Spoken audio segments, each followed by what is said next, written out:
Buenas tardes, gracias por estar conectados. Hoy veremos la última sesión. Tratará de la sentencia definitiva que se pronuncia en el procedimiento de responsabilidad administrativa tratándose de faltas graves. Y terminaremos con una recapitulación de las tres autoridades que intervienen en el desarrollo del procedimiento de investigación y en el que es el procedimiento de responsabilidad administrativa. Las primeras en sede jurisdiccional y la última, las primeras en sede administrativa y la última en sede jurisdiccional, pero únicamente sobre faltas administrativas graves.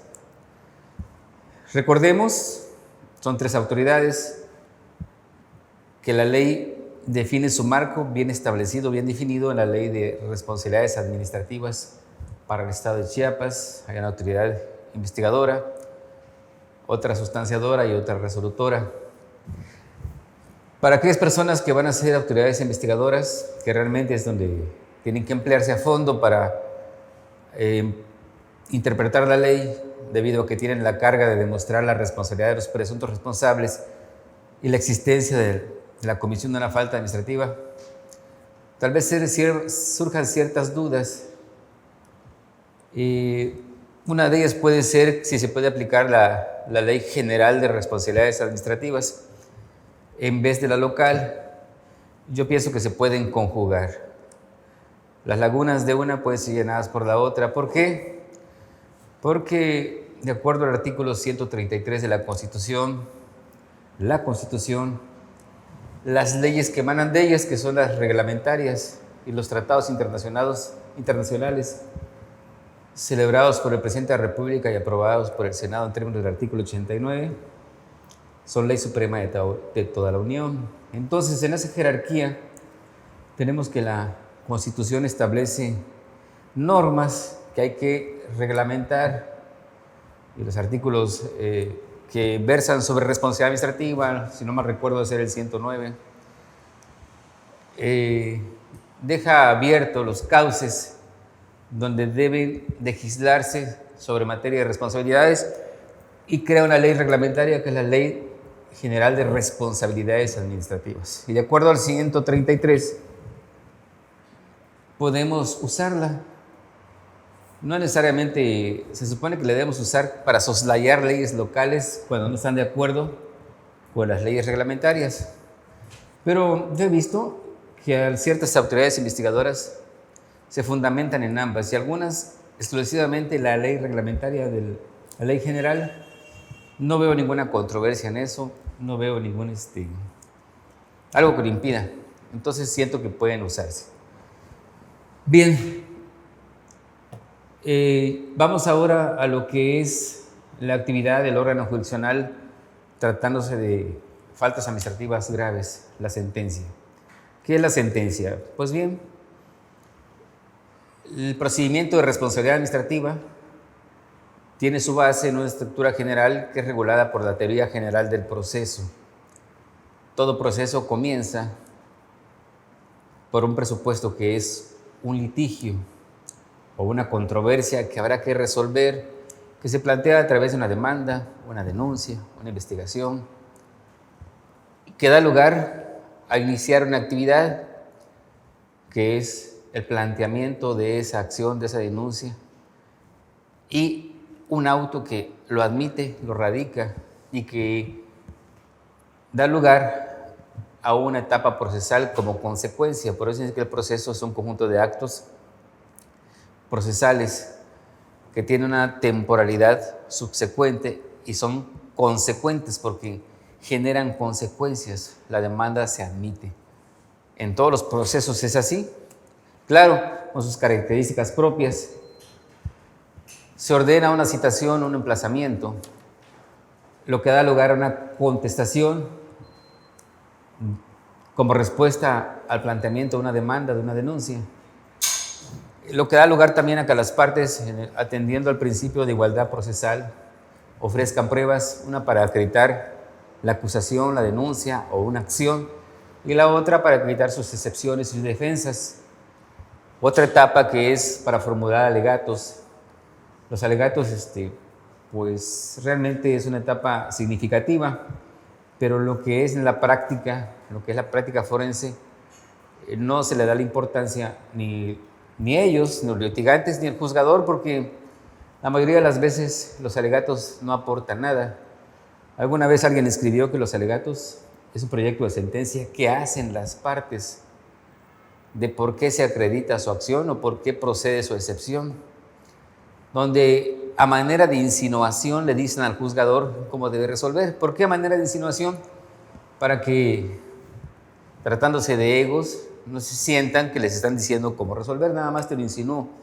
Entonces los alegatos en sí, sabiéndolo utilizar, es un instrumento importante, sobre todo porque tratándose de procedimientos administrativos, de juicios contenciosos, la ley es clara cuando dice que los alegatos deben ser tomados en cuenta al momento de dictar sentencia. Claro, había que entender qué es tomar en cuenta, porque la litis solo se integra con la demanda, la contestación, la ampliación y la contestación.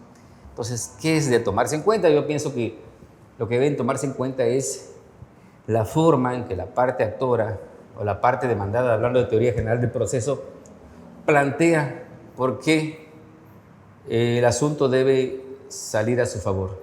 Por eso deben tomarse en cuenta.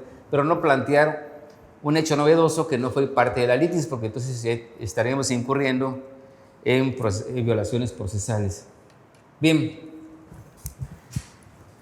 Y luego viene la sentencia.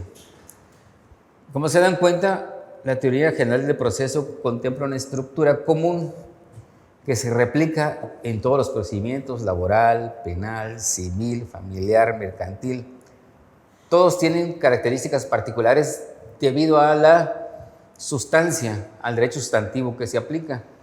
Por ejemplo, el procedimiento de responsabilidad administrativa es muy particular porque intervienen autoridades en sede administrativa, tratando de faltas administrativas graves, y concluye en sede jurisdiccional. Eso lo hace muy distinto, pero sin embargo está pegada a la teoría general del proceso, en su inicio y en su conclusión y en su etapa ejecutiva, y contempla también sus recursos. Entonces, en este caso, hablamos ya de la etapa ejecutiva del procedimiento de responsabilidad administrativa. Se regula por el artículo 206. El 206 dice: las resoluciones se considerarán que han quedado firmes cuando, transcurridos los plazos previstos en esta ley, no se haya interpuesto en su contra recurso alguno, o bien desde su emisión, cuando no proceda contra ellas recurso medio ordinario de defensa. La simple interpretación de esa norma nos indica que las sentencias causan ejecutoria por Ministerio de Leyes. ¿Esto qué significa? Que no hay que hacer una declaración necesariamente. Simplemente no fue recurrida, o bien siendo recurrida fue confirmada, o bien siendo recurrida llegó inclusive hasta el juicio de garantías y la sentencia sobrevive tal y como fue dictada. Cuando ya regresa de nuevo a una primera instancia, ya viene firme, ataviada con su autoridad de cosa juzgada. Entonces, de esto habla. Luego habla de los requisitos que debe tener la sentencia, que son requisitos de estructura: lugar y fecha, los motivos y fundamentos que sostengan la competencia de la autoridad resolutora. Esto es importante para las partes y también es importante para el órgano jurisdiccional. Si las partes, en este caso la autoridad investigadora, sobre todo ella, encausa mal el procedimiento y lo remite al Tribunal Administrativo del Poder Judicial del Estado de Chiapas, cuando no hay competencia, lo que está haciendo es un juicio inviable. ¿Por qué? Porque el juzgador también se va a declarar incompetente cuando advierta que no tiene competencia. Eso significa, ¿qué significa? Que no puedes resolver el fondo del asunto, que no puedes conocer, que no puedes pronunciarte. Lo único que tienes que hacer es formular fundamentos y motivos donde vas a establecer por qué eres incompetente. Y nada más. ¿Causa ciertos perjuicios? Sí, porque al declarar la incompetencia, simplemente ya no se logra el fin pretendido, que era sancionar un acto de corrupción.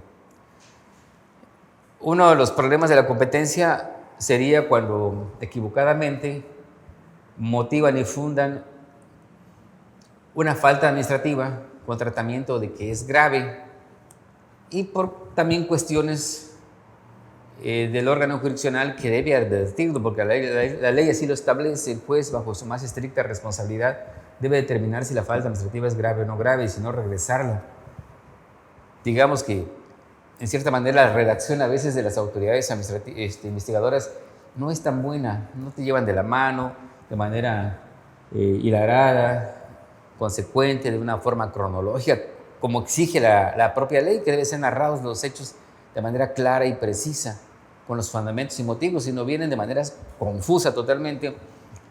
Sin embargo, uno advierte que de esa confusión no llega a ser un galimatías, que se puede entender haciendo un ejercicio de lo que quiso decir, como lo que llamaríamos la causa de pedir, y desprender de los hechos la pretensión, pero a veces se nos va y un hecho mal planteado que viene por desvío de recursos, a primera vista parece desvío de recursos, pero ya cuando entramos al fondo, resulta que no era desvío de recursos, que era peculado, ¿sí? Entonces, en estos casos hablamos de la falta de responsabilidad de quien hace un informe de presunta responsabilidad, en la forma en que redacta los hechos, en la forma en que dice que llega a determinar qué es responsabilidad.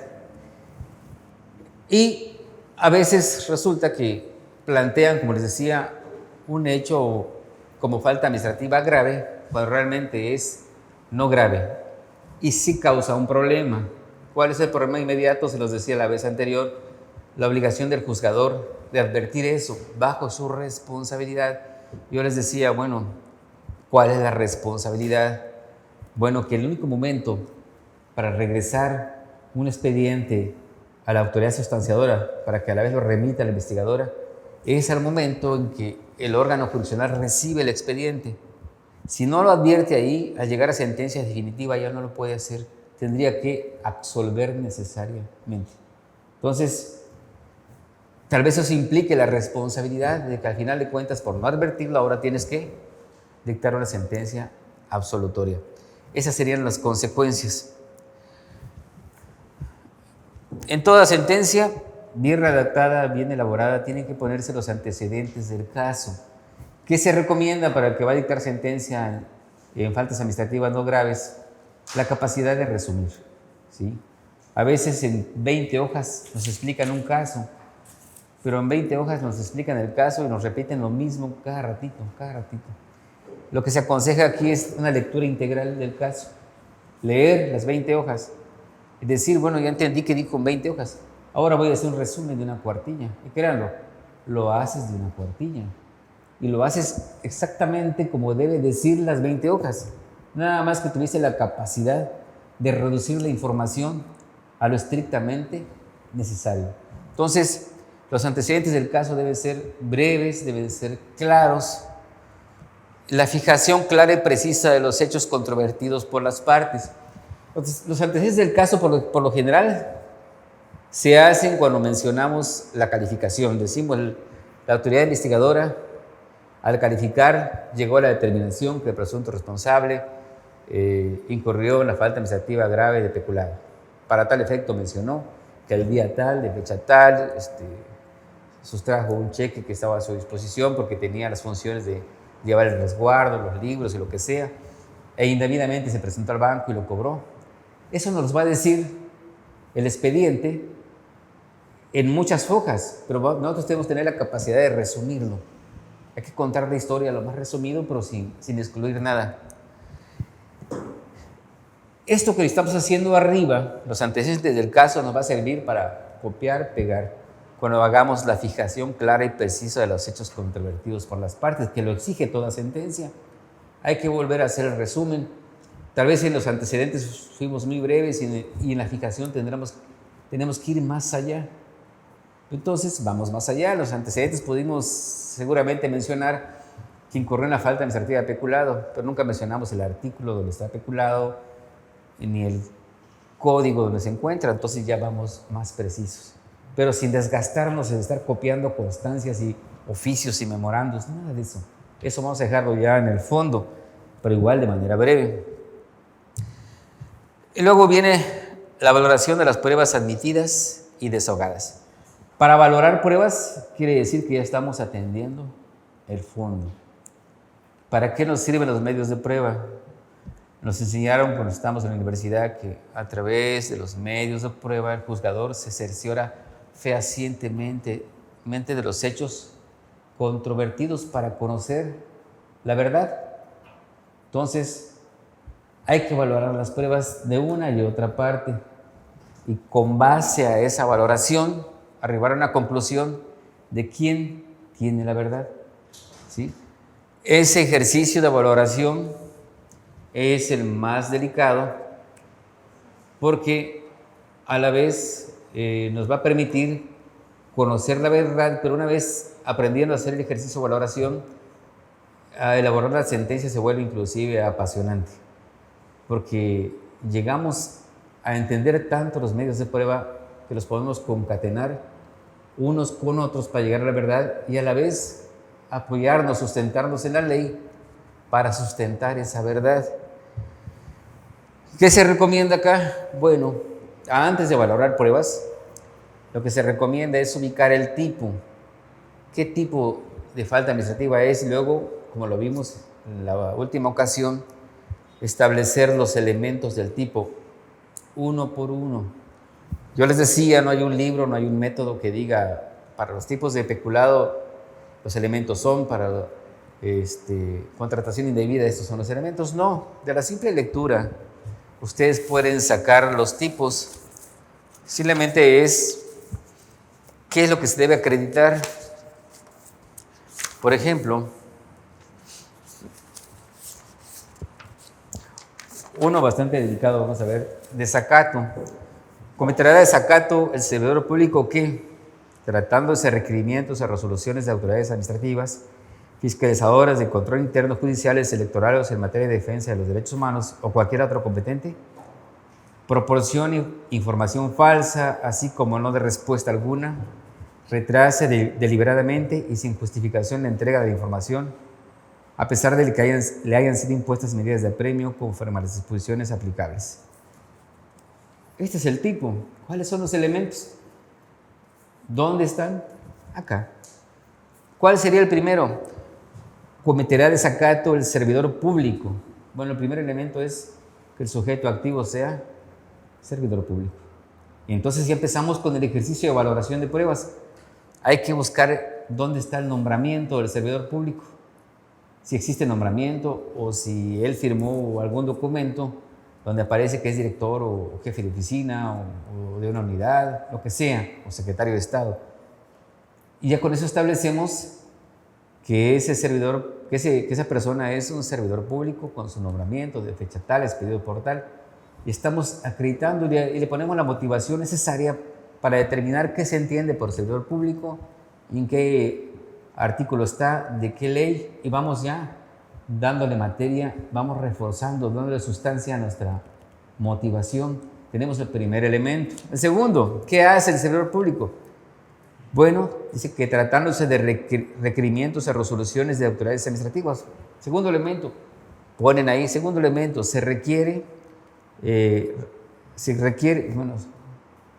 debe haber requerimientos o resoluciones de autoridades administrativas y hacen lo mismo que dice la ley, que esas pueden ser fiscalizadoras de control interno, judiciales, electorales o en materia de defensa de los derechos humanos o cualquier otra competente.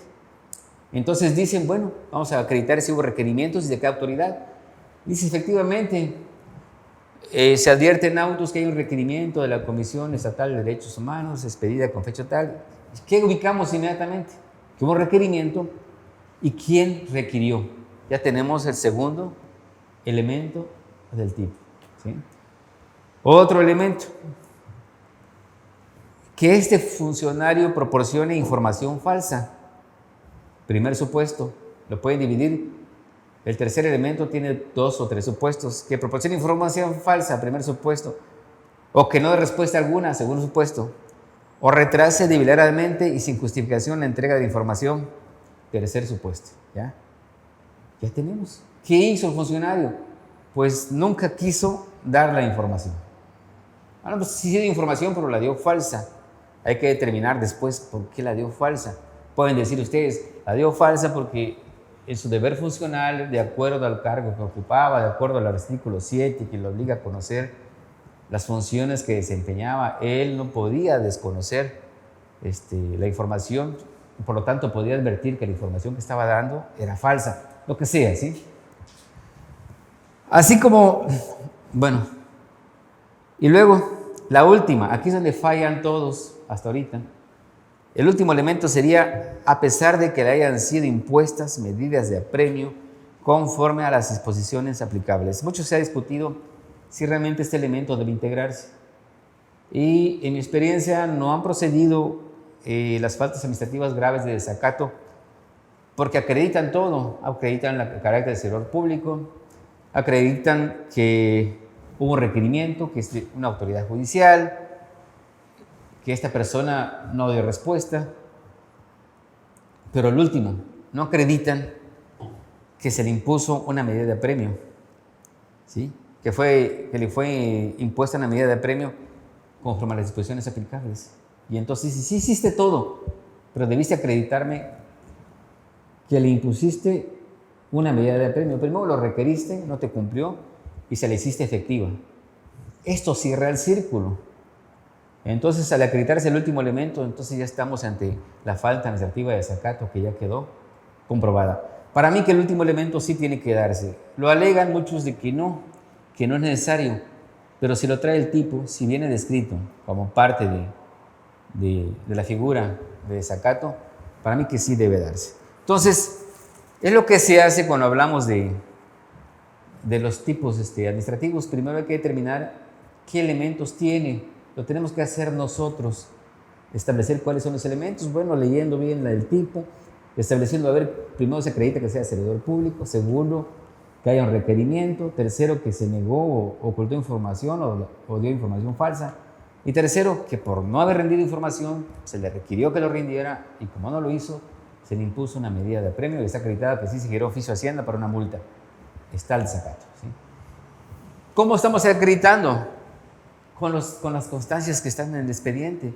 Les vamos dando valor de prueba plena. Vamos a decir que todas esas constancias fueron expedidas por servidores públicos en ejercicio de sus funciones, por tanto, en el artículo que no recuerdo, hacen prueba plena, ¿sí? Y ya acreditamos, ya tenemos acreditado el tipo. Ese es el ejercicio a grandes rasgos de valoración de medios de prueba, que es el ejercicio fundamental, porque el juzgador no va a determinar nada si no valora las pruebas. No lo va a hacer. Tiene que advertir de los medios de prueba cuál es la verdad. Obvio, los juzgadores son falibles. No significa que su verdad sea absoluta. La sentencia nada más es latente. Tiene autoridad, pero no tiene firmeza. Al fin de cuentas, quien está atrás de un expediente y va a resolver es un ser humano. Y a veces le pasa a cualquiera, nos sentamos sobre un criterio, cabalgamos sobre él, nos conducimos sobre ese criterio, llegamos al fin sobre ese criterio y no nos damos cuenta que nos montamos en caballo equivocado, simplemente nos casamos, como dicen por ahí, en una idea. Y eso hace que a veces, como los caballos, no podamos ver más que lo que ya nos fijamos. Y cuando pasa el tiempo dices, meses después, ¿cómo pude haber dicho esto? Pues, estaba yo tremendamente equivocado, pero pasa. Cuando esas cosas pasan, bueno, existen los recursos. Y es aquí donde el litigante puede destruir la teoría del juzgador de cómo llegó a esa verdad. Y lo hace a través de un recurso ordinario, que en este caso sería el de revisión. Y si puede llegar al grado de que tengan que irse al juicio de garantías. Entonces, no necesariamente cuando se dicta sentencia definitiva se obtiene la verdad absoluta, porque como al fin de cuentas es un criterio de apreciación, no a libre arbitrio, ¿sí?, sino sustentado en la ley y en la valoración de pruebas, puede ser equivocado. ¿Qué se va a acreditar? Lo que pide la ley es que se acredite la existencia o la inexistencia de las faltas administrativas. Por eso en una sentencia van a haber rubros como razonamientos o consideraciones sobre las cuales no se acredita la existencia. ¿Sí? No es un rubro inventado, la propia ley establece o da la pauta de que esos rubros se llamen así. Tiene que acreditarse la falta para luego obtenerse quién es responsable. Van a encontrar muchas veces que la falta se acredita, pero no la responsabilidad. Simplemente no. ¿Sí? Entonces, el ejercicio de valoración de pruebas, el fuego de interpretar la ley y hacer enlaces van a conducir a que se dicte una sentencia a fin de obtener una sanción o una absolución. Y al final, si ya advertimos que hay responsabilidad, entonces lo que procede ahora es imponer una sanción, la cual veremos ahorita. El artículo 78 de su ley establece cuáles son las sanciones por faltas administrativas graves. Estas son suspensión del empleo, cargo o comisión, que puede ser de 30 a 90 días naturales. La destitución del empleo, cargo o comisión, la sanción económica, la inhabilitación temporal para desempeñar empleos, cargos o comisiones en el servicio público y para participar en adquisiciones, arrendamientos, servicios u obras públicas. Bien, ¿cómo se determina la sanción? Recuerden que yo les decía ahí para las autoridades investigadoras que es necesario que cuando hagan el informe de presunta responsabilidad pidan medidas cautelares que nunca las piden, establezcan si hay reincidencias, si el infractor o la infractora tiene antecedentes de haber sido sancionado de manera administrativa. ¿Para qué? Para que al dictar sentencia se imponga la sanción, podamos tener parámetros para imponer sanciones altas, merecedoras de la conducta.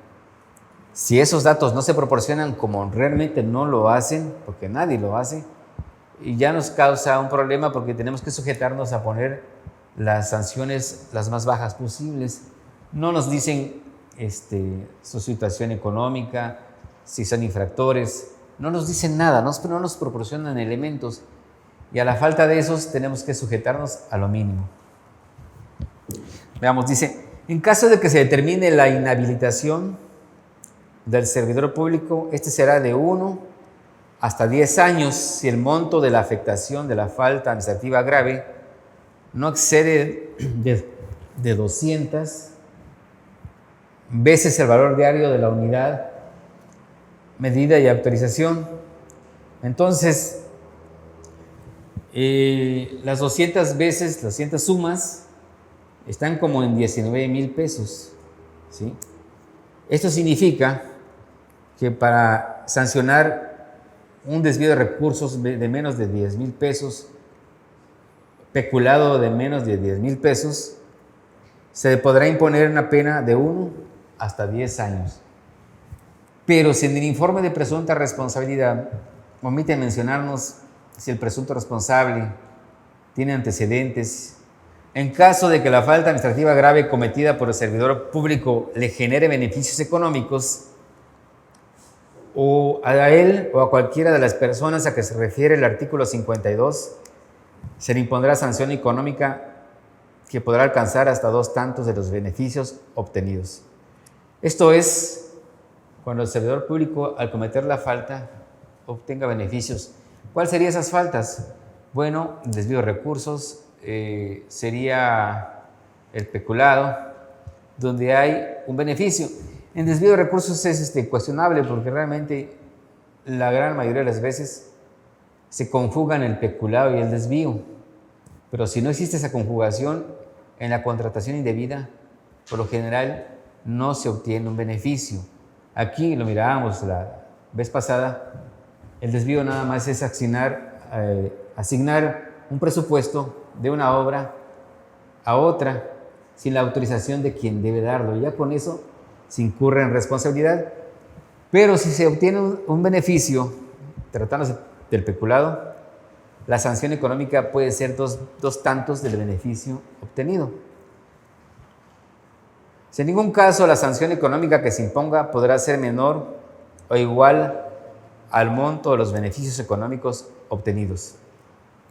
Lo anterior sin perjuicio de la imposición de sanciones a que se refiere el artículo anterior. Bueno, la sanción económica no puede ser igual al beneficio. Si el beneficio fue de 20,000 pesos, no podremos poner de 20,000 pesos. ¿Sí? No puede ser igual, no puede ser menor. A veces salvamos la situación porque ante la falta de elementos que nos da la autoridad investigadora para imponer sanciones, no podemos regular, no podemos decir, ni ponemos una sanción de 40,000 pesos, porque resulta que ya ha sido sancionado 3 veces por faltas administrativas en la sentencia tal dictada por la función pública, aquello y lo otro. Algo que ayude, ¿sí? Entonces nos obliga a imponer de la mínima, que en este caso sería de 1 año. Y con eso evitamos fundar y motivar una exigencia necesaria, pero que también nos salva, porque querer imponer de más sin tener elementos que nos proporcione la investigadora nos complica la situación. Bueno, se determinará el pago de una indemnización cuando la falta administrativa grave provoque daños y perjuicios a la hacienda pública o al patrimonio de los entes públicos. Esto también es complicado. ¿Qué es daño y qué es perjuicio? A veces lo tomamos literalmente como está. Si nos dicen que el desvío de recursos fue por 1 millón, porque ese 1 millón de pesos que era para esta obra se utilizó para esto, decimos que el daño a la hacienda pública es de 1 millón. Pues realmente ese es el daño. Lo estamos haciendo así. Pero realmente ese es el daño. Pues está cuestionable porque tendríamos que sujetarnos al concepto jurídico de daño. Y esto lo establece el Código Civil, cuando dice que daño es la pérdida o menoscabo sufrido en el patrimonio por la falta de cumplimiento de una obligación. Entonces, siento que el daño debe ser cuantificado. ¿Y cómo se cuantifica? Bueno, mediante un dictamen pericial. Se han dado cuenta de esto algunas entidades administrativas y han exhibido de manera unilateral un estado contable, una certificación contable. Y en esta materia, que aún es nueva, el presunto responsable no lo han sabido defender, ¿sí? Simplemente no dice nada contra esa certificación contable. No he visto a alguien que diga ofrezco el dictamen de un perito. Nada. Y realmente hay muchos argumentos para destruir una certificación contable unilateral. ¿Por qué? Porque, a fin de cuentas, la prueba pericial es colegiada. Y el presunto responsable, si le ofrecen un certificado contable donde se establece el daño que cometió, y al llegar a la audiencia, podría bien ofrecer la prueba pericial. ¿Qué obligaría? Que cuando llega al órgano jurisdiccional el expediente y a los momentos de admitir pruebas, no se tomaría en cuenta la certificación contable, precisamente con ese argumento de que es una opinión unilateral y que por ser colegiada, los peritos ahora tienen que proponer las partes procesales tienen que proponer sus peritos. En este caso, el presunto responsable propuso el suyo. Sería entonces la autoridad investigadora quien debería proponer el que le corresponde y hasta llegar a un tercero en discordia, soslayando el dictamen que ofreció como elemento de prueba al momento de hacer la investigación. Eso es lo que pasaría. Entonces, habría que probar el daño. ¿Cuál es el daño? Y la otra, también el perjuicio. ¿Y qué es el perjuicio? Volveríamos otra vez a su concepto legal que establece el Código Civil. Dice que perjuicio es la privación de cualquier ganancia lícita que debiera haber obtenido con el cumplimiento de la obligación. Eso hace que nosotros no estemos condenando por perjuicios, solo por daños, porque por daños podemos decir, bueno, el peculado fue de 80,000 pesos, el daño es de 80. En una lógica no tan legal, pero al fin de cuentas lógica común. Pero el perjuicio sí ya está difícil, ¿sí? Ya va más allá. Por eso siempre hacemos como que no vimos el perjuicio y seguimos condenando, porque aquí sí es necesario un dictamen, aquí sí es necesario establecer cuál era la ganancia que se iba a obtener para determinar el perjuicio. Entonces, son los problemas que nos estamos encontrando en la sentencia. En el caso del perjuicio, se llama indemnización. Y aquí ya sucede algo curioso. El juzgador va a sancionar económicamente, que sería una multa, por el beneficio que obtuvo el presunto responsable, lo que se llevó a la bolsa. Pero va a indemnizar a la hacienda o al ente donde estaba por el daño causado. Y entonces puede tener dos multas. Una, por el beneficio que obtuvo, digamos que él se llevó 500,000 pesos.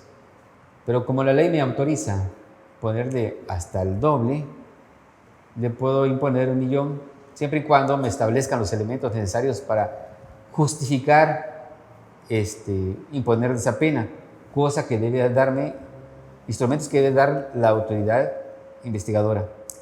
Y a la vez se le puede indemnizar, entonces serían otros 500,000. Entonces estaríamos hablando de 1,000,000 como sanción económica y 500,000 por daño, ¿sí? Entonces, esto sería la manera en que se aplican las sanciones. Viene lo interesante, lo que alego y que deben tener en cuenta las autoridades investigadoras para la imposición de las sanciones. ¿Qué se requiere? Dice el 80, para la imposición de las sanciones a que se refiere el artículo 78 de esta ley, se deberán considerar los elementos del empleo, cargo o comisión que desempeñaba el servidor público cuando incurrió en la falta, así como los siguientes: los daños y perjuicios patrimoniales causados por los actos o omisiones. De aquí la necesidad de establecer cuáles son los daños y cuáles son los perjuicios. Lo otro, debe proporcionarme la investigadora en su informe de presunta responsabilidad el nivel jerárquico y los antecedentes del infractor, ¿sí? El puesto que tenía, qué clase de mando tenía. Bueno, resguardaba valores, manejaba recursos, instruía a tantas personas, tenía mandos medios. ¿Quién era? ¿Cuál era su jerarquía? Y también debe establecerse la antigüedad en el servicio. Nunca lo ponen. Nosotros pues, oficiosamente podemos establecerlo, ¿no? Pues, lo nombraron con tal fecha, lo sancionaron con tal fecha, lo investigaron y se apartó con tal fecha. Pero la investigadora no nos pone la antigüedad en el servicio. Otro que nunca nos ponen es las circunstancias socioeconómicas del servidor público. O sea, ¿cuál es su nivel económico? ¿Cómo acreditarlo? Nunca me lo han acreditado, pero supongo que habría que girar oficios al Registro Público de la Propiedad para que informe con qué bienes cuenta, ¿sí? Inclusive Hacienda, cuáles son sus ingresos, cuáles son los impuestos que reporta, para establecer qué tanta capacidad tiene para pagar una multa alta.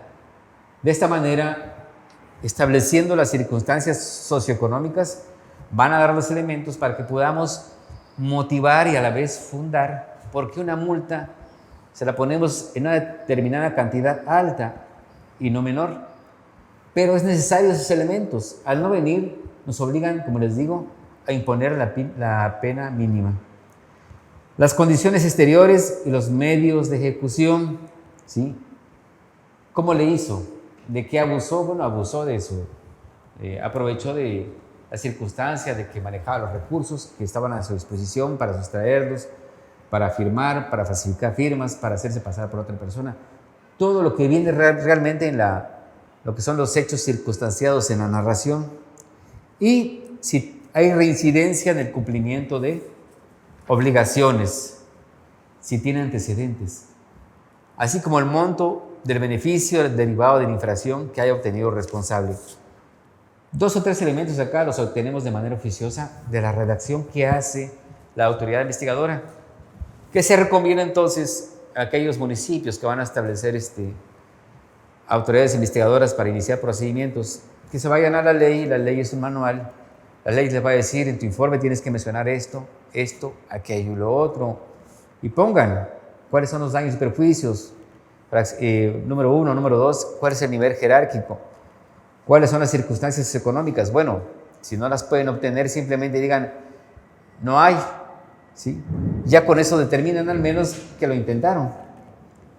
Y la reincidencia en el incumplimiento, bueno, pongan ahí, no tiene antecedentes, pero llenen esos requisitos, porque la falta de esos requisitos está llevando al tribunal administrativo a no poder imponer sanciones altas, sino sujetarse a la mínima, porque todos esos requisitos lo que nos dan es sustancia para fundar y motivar de por qué imponemos una sanción alta. Bien.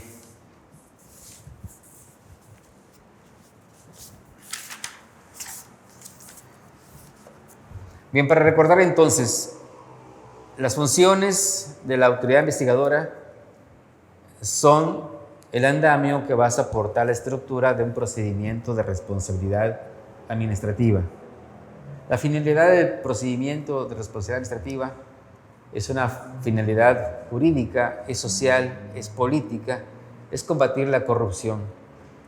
Combatir la corrupción va a llegar a sanear los vicios del país, lo que va a procurar un país pujante, desarrollado, sin mácula, sin en lo futuro advertir las causas que nos ponen mal en el concierto internacional, como es el narcotráfico, como son las injusticias, las incoherencias, los discursos fuera del sentido común.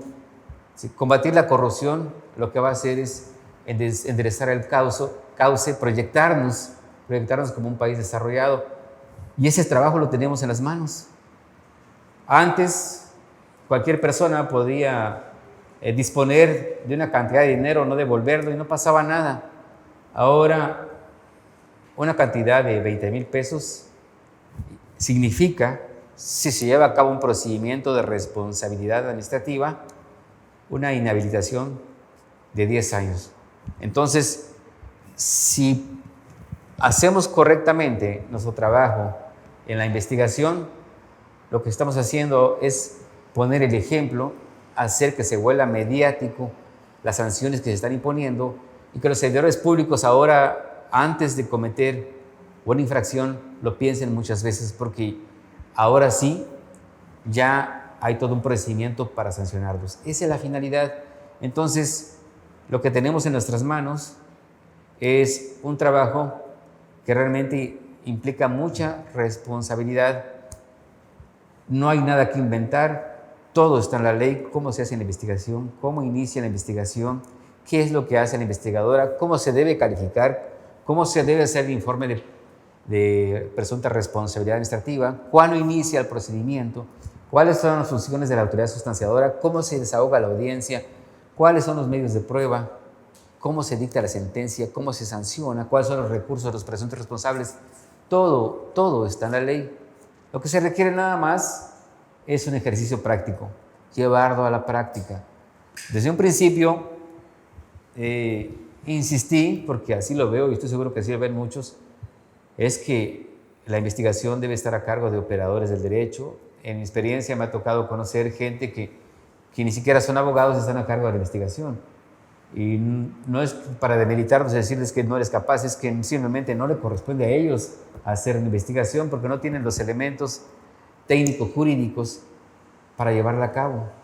Fueron preparados para otra cosa. Entonces, si queremos realmente realizar una investigación adecuada, tiene que ser a cargo de verdaderos operadores del derecho. La finalidad es que cuando lleguen ante la autoridad resolutora no tenga que mandar a reponer el procedimiento por defectos en el procedimiento. Me ha tocado, seguramente ya se los conté, emplazamientos que hechos por vía WhatsApp, otros que por estrados y otros hasta por perifoneo. O sea, la ley no contempla nada de eso. Les dije la vez pasada que cómo debe hacerse el emplazamiento. Entonces, Hay que sujetarnos a lo que establece la ley. No tenemos que andar inventando nada. Tenemos que sujetarnos a eso para efecto de ¿qué? De poder sancionar las faltas administrativas graves y no graves. En la audiencia, recordemos, el presunto responsable tiene el derecho de ser escuchado, de ofrecer pruebas, de formular argumentos, de tener una defensa adecuada. Es su derecho, ¿sí? Y aquí es donde quiero yo ya realmente acotar, poner un límite sobre las funciones del tribunal. Pareciera que el tribunal fuera parte, que tengamos que hacer el trabajo de la autoridad investigadora, pero no es así. Las partes procesales es la autoridad investigadora y los presuntos responsables, y el órgano jurisdiccional únicamente va a sancionar o va a absolver, pero no puede coadyuvar a una de las partes en detrimento de la otra, porque significa faltar el principio de imparcialidad. ¿En qué estamos fallando? Bueno, estamos fallando en algo muy evidente, en lo que es la fundamentación, motivación, establecer los hechos circunstanciados en la investigación. Muchas veces nos proporcionan todos los elementos del tipo, sin embargo, no los llegan a completar. Hay tipos cerrados complementarios. A ver cuál, déjame ver. Por ejemplo, peculado. Cometerá peculado el servidor público que autorice, solicite o realice actos para el uso o apropiación para sí o para las personas que se refiere el artículo anterior, de recursos públicos, ser materiales, humanos o financieros, sin fundamento jurídico o en contraposición a las normas aplicables. Entonces nos proporcionan todo. Hay peculado, es servidor público. 2, realizó actos para apropiarse, fue a cobrar un cheque. ¿Para beneficio de quién? De él. ¿Qué recurso era? Financiero. Y luego viene el signo de interrogación. Investigadora, ¿cuál es el fundamento jurídico del cual se apartó o soslayó? ¿Cuáles son las normas aplicables sobre las cuales su actuación se contrapuso? No lo dice, no lo proporcionan. Y aquí ya tenemos un problema y hablamos de esto la vez pasada. ¿Qué debemos hacer? Debemos el órgano jurisdiccional, bajo el principio de que las partes dan los hechos, dar el derecho, ¿se puede hacer eso? Hacerlo realmente no es violatorio, no es incurrir, faltar el principio de imparcialidad.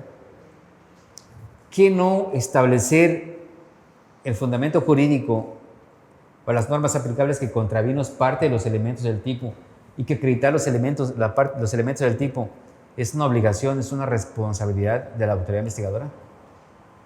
¿Podemos nosotros citar el fundamento? Claro que podemos, porque supuestamente como órgano jurisdiccional no lo sabemos, pero nos podemos investigar y ubicar. Bueno, cuando cometió peculado, violó este código o estas leyes, ¿sí? Y establecerlas. ¿Pero es correcto que nosotros lo hagamos? ¿Qué pensaría un litigante?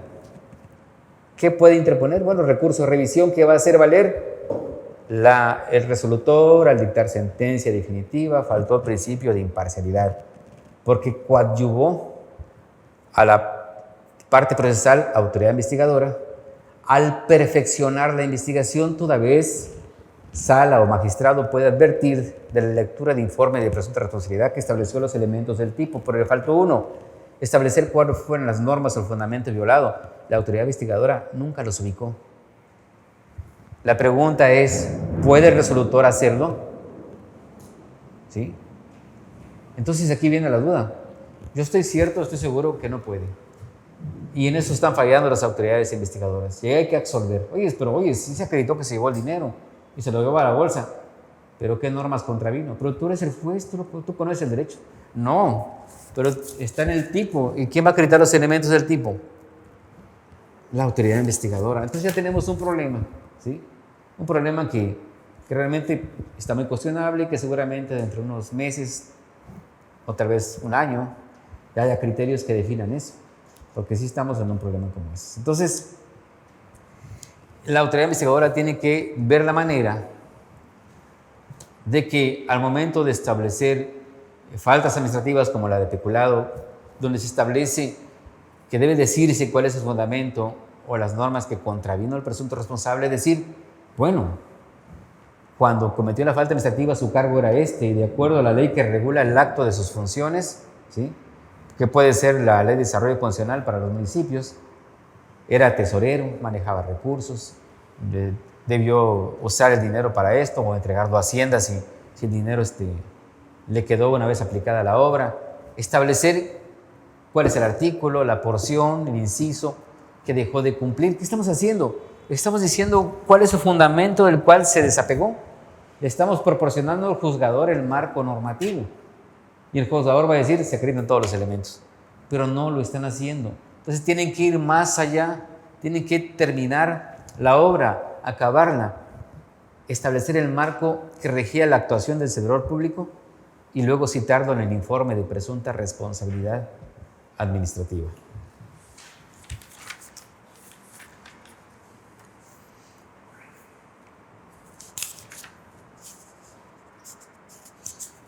Hay un precepto, antes de que se me olvide, que es el artículo 50, que está en el apartado de faltas administrativas no graves.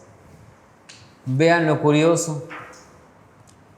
Las faltas administrativas graves de los servidores públicos son dolosas.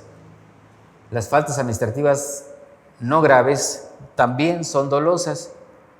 Sin embargo, hay una falta administrativa grave que es imprudencial, es culposa, o sea, no existe dolo, pero sí existe un daño y un perjuicio.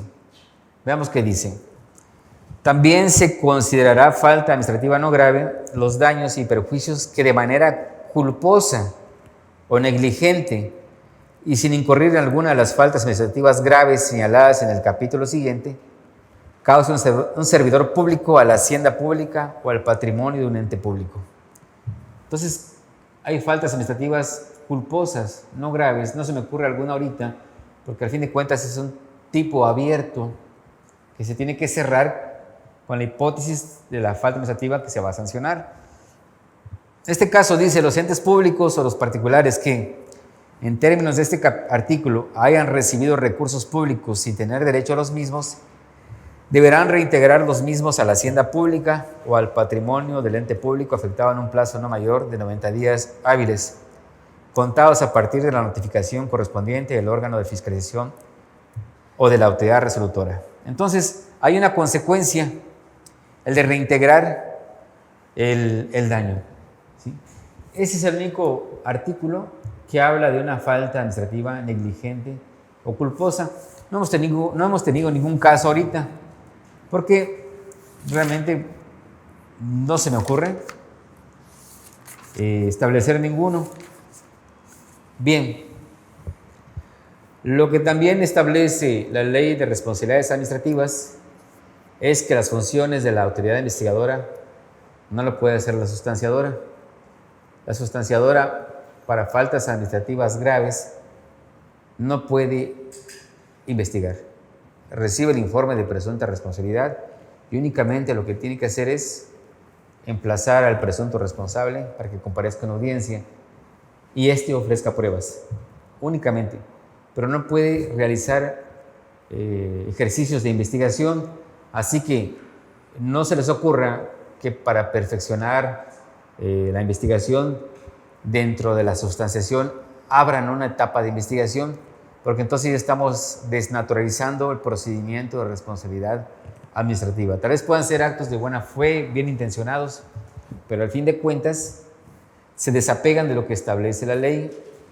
Lo que les digo ahorita es más común en la investigación. En la investigación tengo entendido que hay entes que reciben una auditoría e inmediatamente citan al presunto responsable para que declare.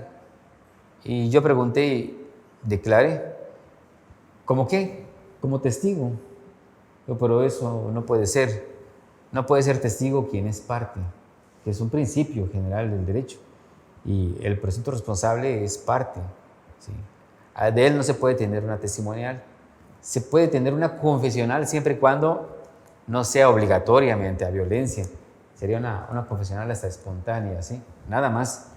Entonces aquí ya tenemos un problema. Y el argumento que me dijeron es que se le cita que declare para obtener mayores elementos. Yo le dije, pues yo no lo veo correcto porque la investigación en sí es una auditoría y es un documento público que hace prueba plena.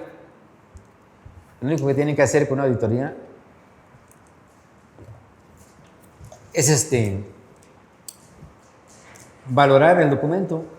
En este caso sería analizarlo para determinar cuáles son las observaciones y establecer la existencia de una falta y la responsabilidad, pero no mandar a llamar a los presuntos responsables porque ya estamos en problemas. Y yo me acuerdo que expuse que si se le mandaba a llamar, al menos ya que estamos modificando el procedimiento, que tratando de subsanar ese llamado fuera más o menos en términos de la audiencia, o sea, con un defensor. Pero aún así hay violaciones procesales porque el momento para llamar a un presunto responsable es en la audiencia, en ningún otro momento. Entonces hay que tener cuidado con eso. Existe la buena intención de querer amarrar el asunto, de que sea sancionada la falta administrativa, pero lo que podemos provocar, al contrario, es que se la absuelva, a que el procedimiento esté viciado. Entonces, no es recomendable hacer que el presunto responsable llegue antes de la audiencia, que sería en la etapa de investigación. Eso es para mí lo más equivocado que puede haber.